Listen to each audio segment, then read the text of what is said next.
Sino kalaban mo dito, Tep? Taga saan, Tep? Ang ngayon, idol niya, si Fernando po. Ano sitwasyon nga raw, kung inakala niyo sa tinataydor niya, walang experience sa awa eh. Ano? Matagal na may experience sa awa. Ano experience mo, Tep? Sa Cavite. Nakipagsaksakan ka?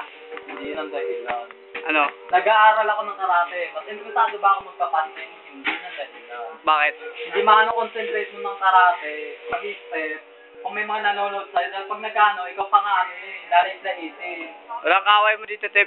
Okay na kami dito, Tep. Posibleng go mo ba yun? Meron panalo yun. Kunin mo. Kapag na ano, pag naisip ko nga yung bunga nga na ano, magiging pagmukha niya at nakuha ko yung alaala. Ganun ba yun? Matumatay do. Ah,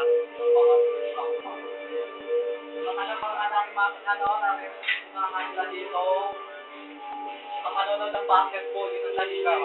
Pag nag-iiyawan sila ng kaligayahan nila. ikaw Pag ng tawa na. ikaw inaasar, Tep. Yun ang daliga. Ikaw inasar. Ah, kaya pala. Kaya pala Kaya nga lang daw nila akong trader ng bunganga, hindi nila ako kayang trader ng kamao nila. Kaya pala. Kaligayahan nila ng bunganga nila, ako ibang kaligayahan ng kamao ko. Ang galit na galit ka sa kanila, Tep. Kapag malaman kung paano tumatrader, nagpupumilit din ako batin yun.